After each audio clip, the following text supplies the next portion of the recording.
did not design the menorah to fill a sector of the set-apart place because he's afraid of the dark.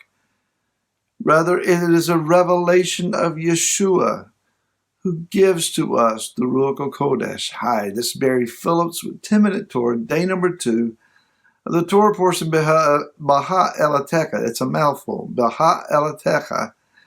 The phrase here is the opening phrase of Bamidbar, or Numbers chapter number 8, verse 1, when you ascend to trim the lamps. In Hebrew, it reads, Be'elatecha et hanerot almul panei ha-menorah. Be'elatecha, we've already said, is when you ascend. Then we have et, the aleph tav, more on it in a second. Ha-nerot, which is the lights. And then it uses the word panei ha-menorah, the face of the menorah, to point toward the face of the menorah. The root word here for Baha Elatecha is Allah. Now, it is not obviously the name of a false god worshipped by many in the earth, but it is a word that we find also roots the word Aliyah, from which we get the idea of going up to Jerusalem. Anytime you go to Jerusalem, you have to go up. The topography of the land is such that Jerusalem sits on a hill and must be ascended to from all sides. So when Yeshua said a city set on a hill cannot be hid, he was talking about Jerusalem in particular. It is also the root word for the word olah. We've talked about this before in the book of Shemot or Exodus chapter number 1. Talking about the elevation or the ascension offerings. So the root word gives us the idea of going up, elevation, being raised up. Now, spending 2 days here this week on the idea of this menorah and the duties pertaining to the menorah, because I feel it's so important. Yesterday, I gave a strong exhortation that you and I need to be filled fresh with the Ruach HaKodesh. But I'm also reminded that there are many, many people who are involved in the Hebrew Roots community, or those that are studying that are just beginning to come this way a little bit and just beginning to try to gain some understanding.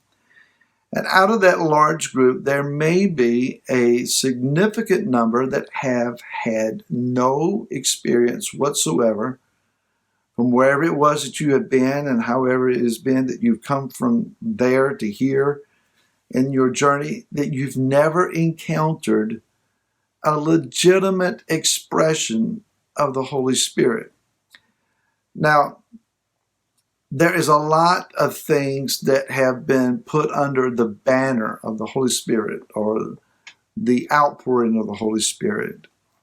Charismata, if you will. You want to use the Greek word, which I don't care for. The charismatics, the Pentecostals.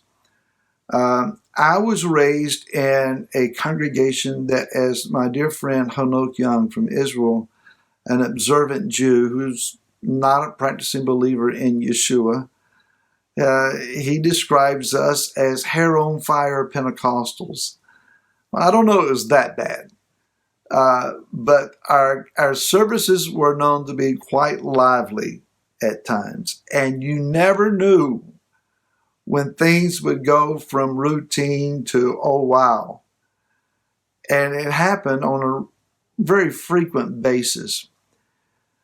But the key element wasn't spiritual gymnastics of some sort or the exercising of loud demonstrative gifts. There was an undercurrent of power and unction that oftentimes you stepped into the sanctuary and there was that unmistakable something. Maybe it would be better said, an unmistakable someone abiding in the room. I've been in those services where uncontrolled brokenness would come over a congregation and people would just fall on their face and weep. Weeping not only for their sins, but for the sins of the people that were around them. People on their jobs and in their homes, their extended family members, crying out for mercy and asking the Father to redeem and to restore his people. I've been a part of those meetings where the unction would rise up, demons would manifest. Now, for some, that may be something far-fetched, but I've been a part of that enough to know it's real. I've just experienced too much to say that it's fanciful and imaginative. It's real. What we need to understand is that the menorah doesn't just take care of itself. The menorah is designed, and we've talked about this before, but each branch is fruit in development, going from a bloom and a blossom all the way up to fruit, and then the fruit opening up to contain the oil. The oil that was placed in the menorah went through a very specific protocol of processing to get the exact purest oil available.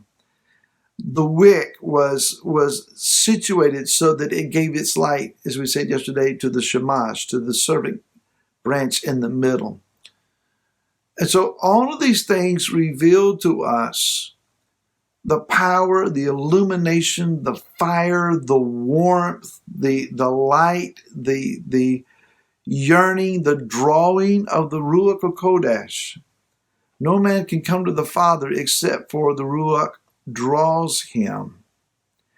Rav Shaul said this in Galatians chapter number 5, verse 16. He said, "And I say, walk in the Spirit, and you shall not accomplish the lust of the flesh." The power of the Holy Spirit, the Ruach HaKodesh, is about enabling you to rise above fleshly yearnings, cravings, lust, temptations, the chains that want to bind you, the generational garbage that wants to entrap you, the mind games that your own mind will play on you, the belittlement that you deal with where you're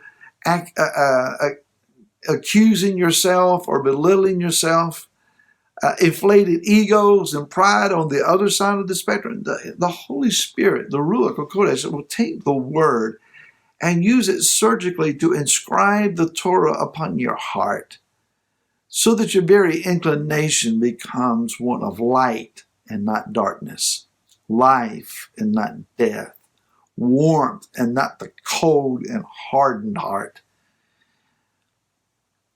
The Ruach HaKodesh comes to reveal Yeshua. Yeshua said when he comes, he will testify of me. The Ruach does not come to testify about the Ruach, to promote the extravagance that some people would put under that banner. But it's about the power to reveal Yeshua. And again, the menorah does not take care of itself. It requires priestly function. Aaron went in and made sure that the oil was fresh and full. He situated the wicks. He made sure that they were lit in a certain order. With tedious details, he went through the care of making sure things were right. The abiding and the work of the Ruach HaKodesh in your life is not automatic. Yes, we receive the Spirit of Messiah when we're born again. But there is a gift of the Ruach HaKodesh that is available. Yeshua said, receive it. He breathed on him. Breathe. Take of my breath. Yah breathed into Adam and became a living soul, a speaking spirit. Yeshua breathes on us and we become an unctioned, enabled, empowered member of his own body. Folks, Yah is wanting us to have something fresh and new from him. He wants us to again experience the outpouring of His presence, the power of His Spirit. Open up your heart and your lives to Him in prayer and just see what He will do. I'll see you again tomorrow. And until then, shalom.